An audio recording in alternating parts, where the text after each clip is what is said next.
Hello दोस्तों, मेरा नाम है आकाश। आप देख रहे हैं लॉजिक टेस्टर। आज हम इस 5 मिनट की वीडियो में पृथ्वी की शुरुआत से लेकर आज तक का सफ़र डिस्कस करने की कोशिश करेंगे। इस वीडियो में मैंने इसको टोटल 30 छोटे छोटे फेसेस में डिवाइड किया है, क्योंकि अगर हम बहुत ज़्यादा डीप घुसेंगे तो बहुत लंबी वीडियो बन जाएगी।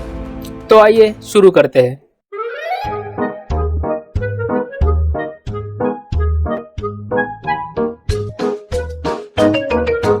हाँ तो दोस्तों, वैसे तो सब लोग जानते हैं कि हमारा अर्थ प्लैनेट पहले एक ऑरेंज कलर का गोला था, राइट। तो अब आता है फेस 1। इसमें जो हमारा अर्थ प्लैनेट जो है ना, यानी कि पृथ्वी, उसकी थेया नाम के प्लैनेट के साथ आपस में टक्कर हो जाती है। इसकी वजह से मून यानी कि चांद की निर्मित होती है। Next face 2। हर 400 मिलियन सालों बाद पृथ्वी के एटमॉस्फेयर्स में चेंजेस होने लगे। फेस 3। समुद्र में पहले ऐसी सिंगल सेल्स ऑर्गेनिज्म पाई गई जो अपनी लाइफ स्टार्ट करने वाली थी। फेस 4। फिर इसके बाद कुछ ऐसे वायरस पाए गए जो आपस में मर्ज होते थे। फिर इसके बाद कुछ ऐसे बैक्टीरियाज क्रिएट हुए जो पृथ्वी के एटमॉस्फेयर्स में ऑक्सीजन फिल करते थे। इस प्रोसेस को लगभग बिलियंस ऑफ द ईयर्स लगे। फेस 6। इसमें हमारी पृथ्वी पूरी तरीके से बर्फ से ढक चुकी थी, जो कि एक दिखने में स्नोबॉल की तरह दिखती थी। नंबर 7। इसमें पहले ऐसे सेल्स ऑर्गेनिज्म पाए गए जो टोटल 3 ग्रुप्स में डिवाइडेड होते थे, जो कि आगे चल के फंगस बने। फिर इसके बाद और भी सेल्स ऑर्गेनिज्म पाए गए जो डिफरेंट टाइप के थे। फेस 8। इसमें समुद्र में फंगस क्रिएट होने लगी। फेस 9। इसमें समुद्र में तैरती पहली जेलीफिश पाई गई।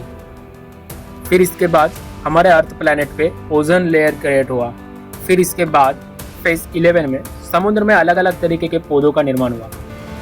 फिर इसके बाद फेस 12 में समुद्र में और भी अलग अलग तरीके की फिश, जेलीफिश, स्टारफिश और भी बहुत ज़्यादा क्रिएचर्स पाए गए। अब आता है फेस 13। इसमें सी क्रिएचर्स धीरे धीरे ज़मीन पे आने लगे और आपस में मर्ज होने लगे। फिर इसके बाद फेस 14 में ज़मीन पे अलग अलग तरीके के पेड़ और पौधे और एनिमल्स पाए गए, जो कि बाद में पूरी दुनिया में स्प्रेड हो गए। कुछ ऐसे इंसेक्ट्स क्रिएट हुए जो पेड़ों और पौधों को खाते थे। फिर उसके बाद फेज 16 में पहला ऐसा 4 पैरों वाला जू पाया गया जो उथले पानी में रहता था। फिर फेज 17 में फिर 4 पैरों वाला जू अलग अलग ग्रुप्स में डिवाइड होने लगा, जो कि आगे चल के रेप्टाइल्स, मैमल्स और डायनासोर्स में कन्वर्ट होने वाले थे। फिर इसके बाद फेज 18 में सब कुछ खत्म हो गया। बड़े से एस्टेरॉइड्स पृथ्वी को आके टकराए। जगह जगह पे ज्वालामुखी के विस्फोट होने लगे।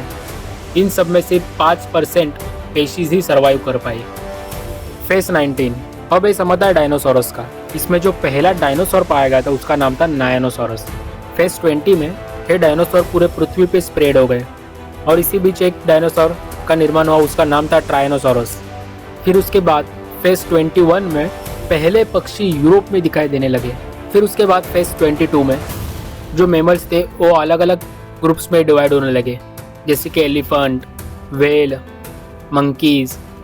फिर इसके बाद फेस 24 में दुनिया के सबसे विशालकाय डायनासोर दिखाई देने लगे, जिनका नाम था अर्जेंटोनोसॉरस। उनकी लेंथ थी लगभग 7 बसेस इतनी और उनकी हाइट थी लगभग 7 मंजिल इमारत इतनी। फिर इसके बाद फेस 24 में सबसे बड़े एस्टेरॉइड्स पृथ्वी को आके टकराए। इसमें सिर्फ कुछ एनिमल्स ही सर्वाइव कर पाए और इसी बीच डायनासोरस का अंत हुआ था। फिर फेस 25 में सब कुछ नॉर्मल होने लगा और फिर जो पिरामिड्स नामक जो मंकी थे ना, वो 2 ग्रुप्स में डिवाइड हो गए। उसमें से एक था चिंपैंजी। फिर इसके बाद फेस 26 में होमामाइन दिखने लगे, जो कि इंसानों की तरह चले फिर सकते थे। फिर फेस 27 में पृथ्वी का पहले इंसान पाए गए जो अफ्रीका में मौजूद थे। फेस 28 में ऑल ओवर वर्ल्ड में स्प्रेड हो चुके थे और फिर फेस 29 में हे इंसान पूरी तरीके से विकसित हो चुके थे। अब आता है फेस 30, जो कि आज का समय है। तो दोस्तों, अगर आपको ये वीडियो अच्छी लग रही हो तो प्लीज़ लाइक, शेयर और सब्सक्राइब भी कर देना।